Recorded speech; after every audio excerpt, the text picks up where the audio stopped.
Hello and welcome to 13. In our today's conversation, we are going to look through and sieve through three generations of how people have perceived their life as and what it means.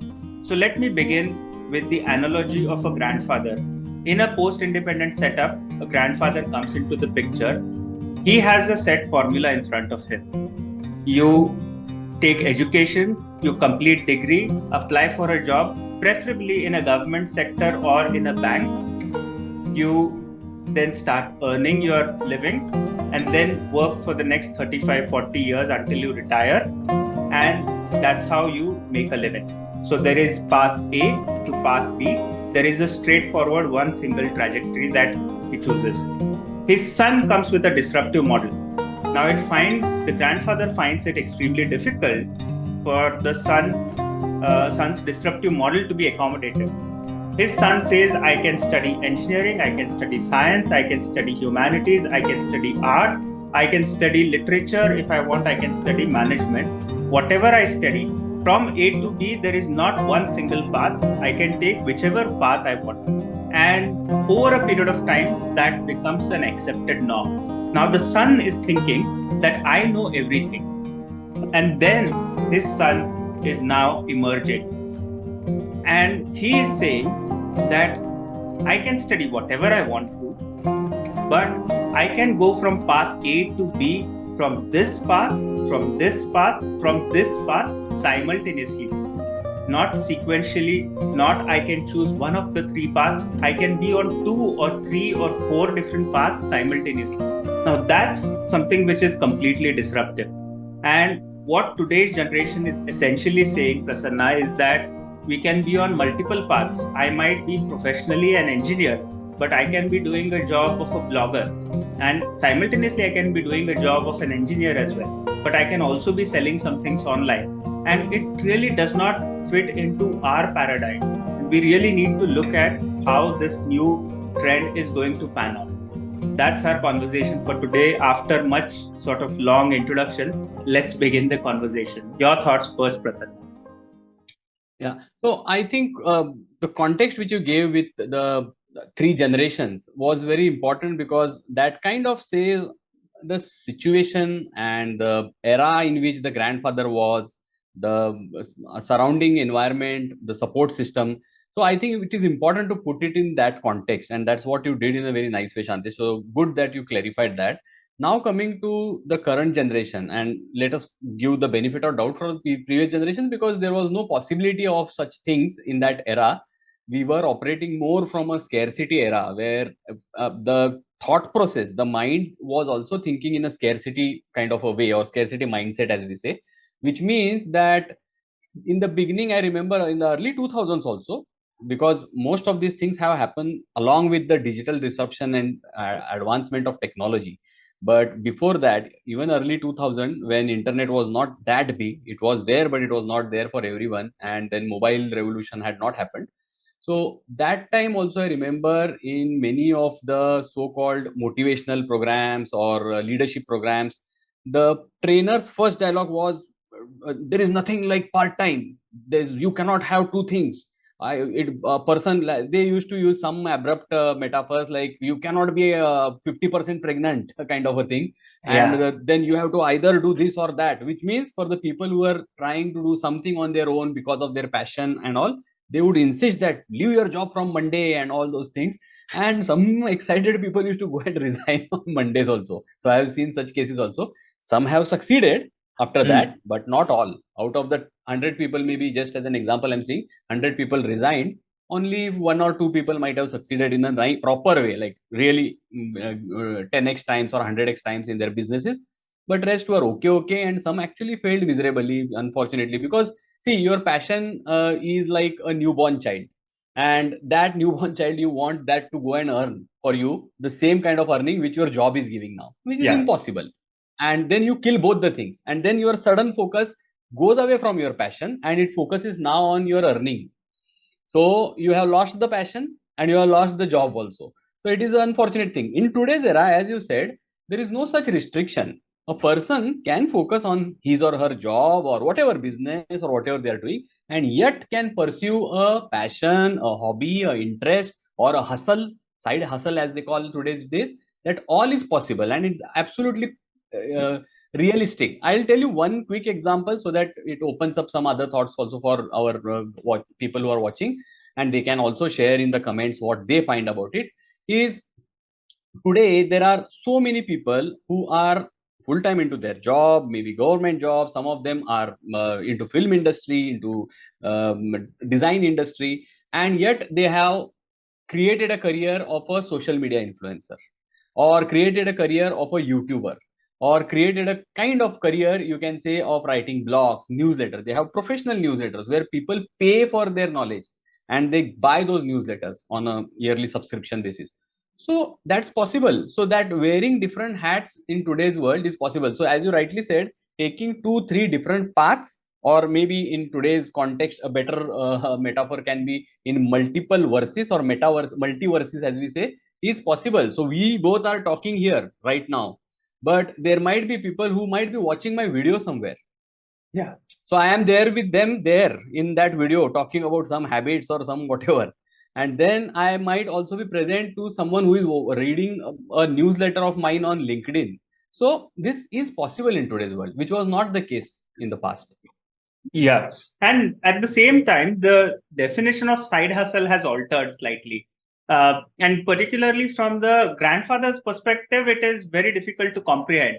Now, when you are going on 3, 4 paths, from 2 generations previous to us, probably, the idea of path A to B, the motive was financial needs or to meet the financial needs.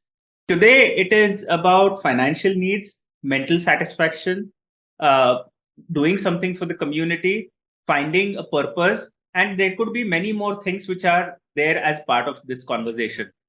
So, when we are talking about this, while you're doing your day job and the day job is sufficing your financial need, maybe vlogging is allowing you to explore your hobby.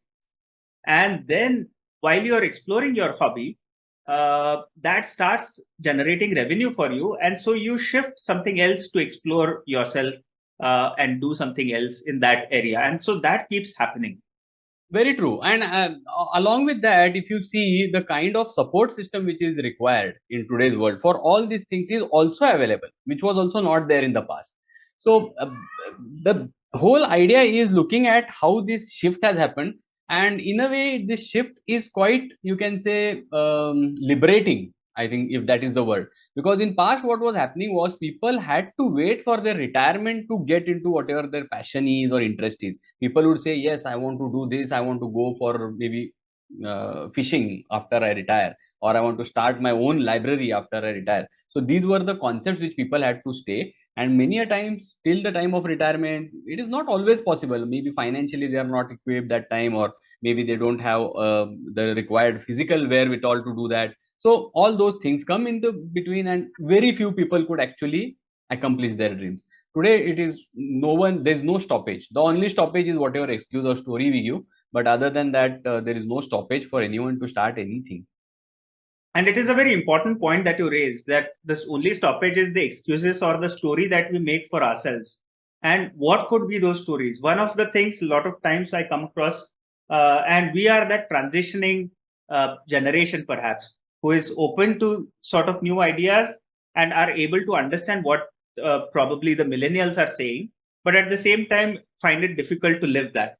And so, and since you have started your own YouTube channel, I would want to hear from you first, because we have been on the podcast and this is a sort of a seamless and a natural progression, a natural transition for us to come on a video platform. But when you started this, there's a exposure in a way where you are being seen to a global platform.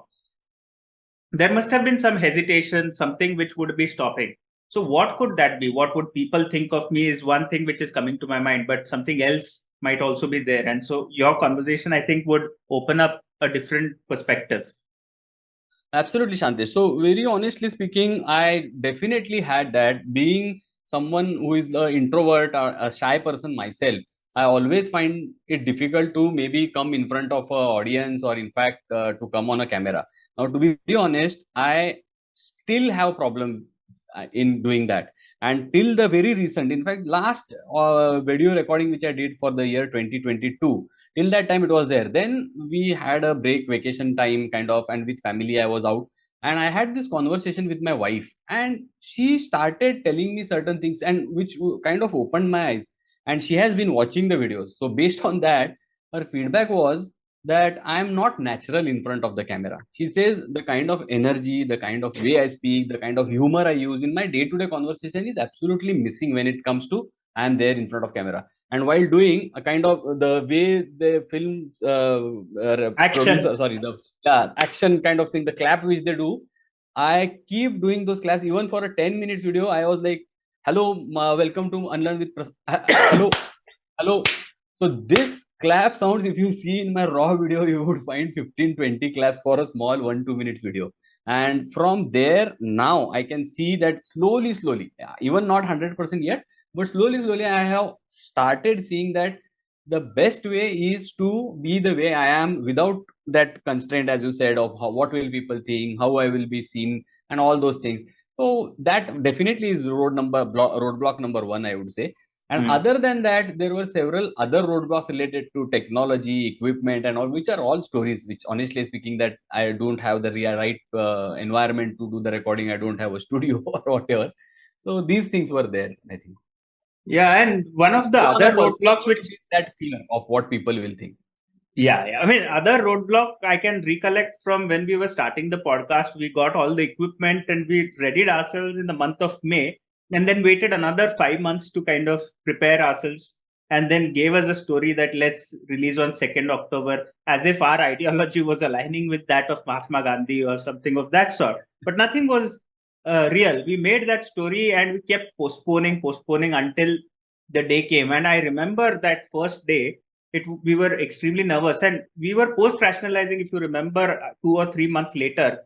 And you brought this point of imposter syndrome, which also is another story. But now in hindsight, when I look at it, uh, if the purpose is clear, then all the stories are still there, but they are faded in the background. They are not significant. The air is gone out of it the moment your purpose is clear, whatever it may be. Seeking joy for us through this podcast, we make conversations, and hopefully they may help somebody.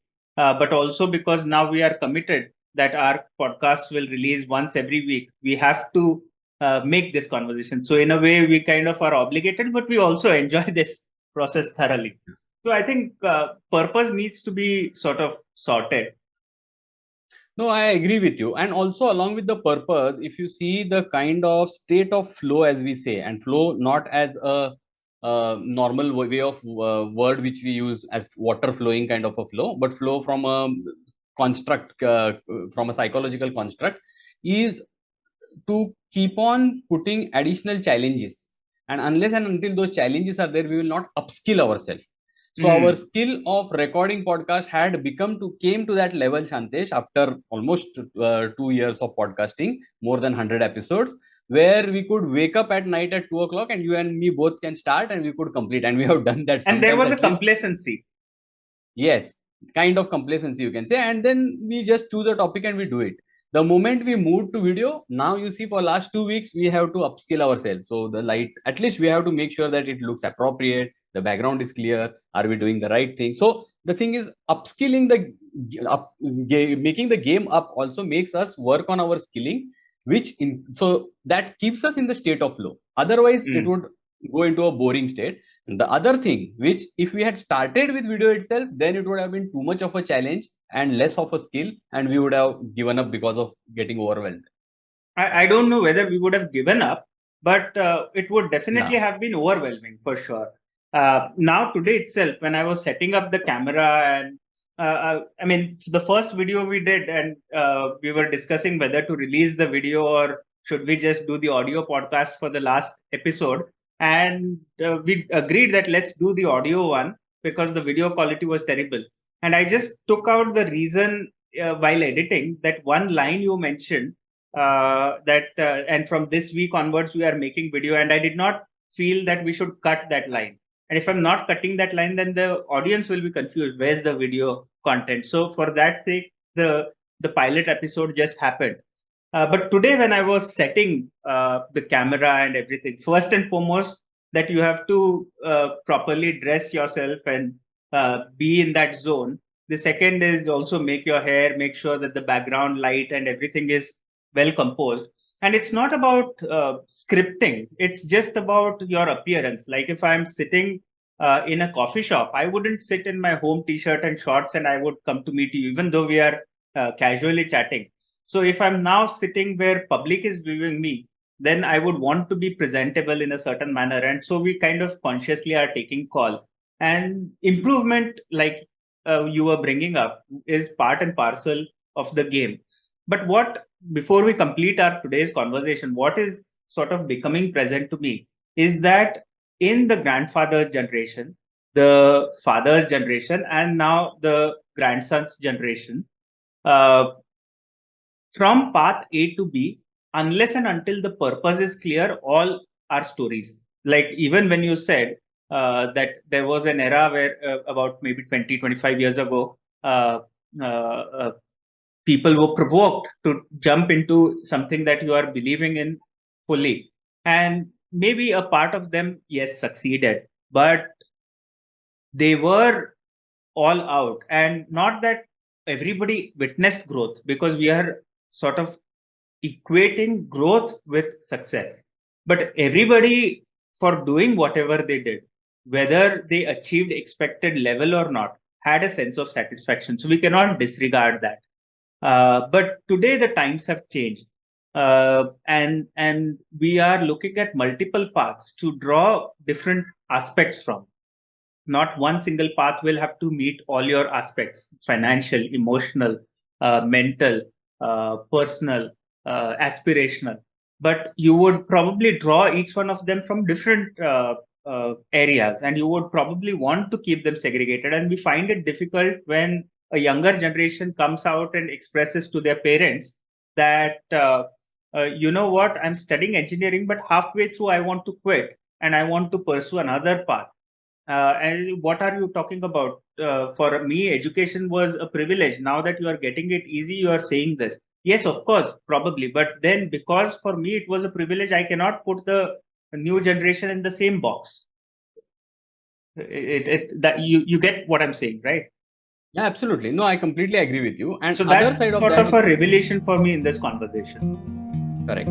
The other part which I want to add and maybe complete from my side is that many a times we make our job or our work as our identity, and that is a risk and vulnerability with which we live, and which we should have always an option of assuming and considering and acknowledging that we are larger than our jobs. We are more than what we do for our 8 or 10 hours in a day. And that is a very important understanding to have, because otherwise, the moment you put everything on who you are is your job, then anything happens there, your foundation gets shattered. So it is important to consider and acknowledge that you are larger than your job. And in today's world, it is possible. That's what I'm saying, that you can be a head of marketing of a company, yet also a blogger or a YouTuber or social media influencer, whatever. Yeah, absolutely. And your work, your job is not defines who you are, but absolutely who you are perhaps reflects in the way you carry out your job. So it becomes your character. Primary. Yeah. Sorry, complete yourself. No, so I was saying, as you rightly said, who you are is the way you carry your job, your character, your values, all those things matter. Absolutely, yeah.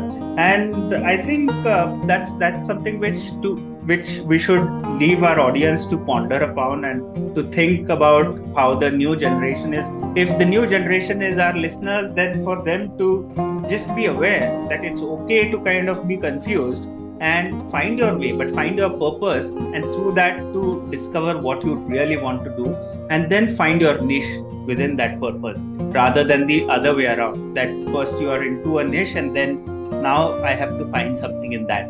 So that's something which we will have to look at. And every time it's about stepping out of your comfort zone. So for us, this podcast also has been a sort of a roller coaster of a journey. Sometimes we lost our purpose, and on the way would be also, I can speak for myself, was upset that the audience number has stagnated or we are not receiving enough comments and all sorts of stories. But when the purpose was again clear that two friends get to interact week on week basis, 2 or 3 times a week, what can be more fulfilling than that? In today's day and age, in WhatsApp age, when even messaging sort of becomes scarce, I think interacting on week basis is an opportunity. Having said that, I would also request our audience, if you like this podcast, to share with your friends, to subscribe, and share your thoughts, your comments, any other topics you feel that we could cover. Then please put that in the comments, because it will only allow us to open up and look at it from a different perspective and to not become complacent. I think that's all from my side. Anything final word from your side? Great. So let's, at that note, complete our today's conversation. Thank you so much for listening.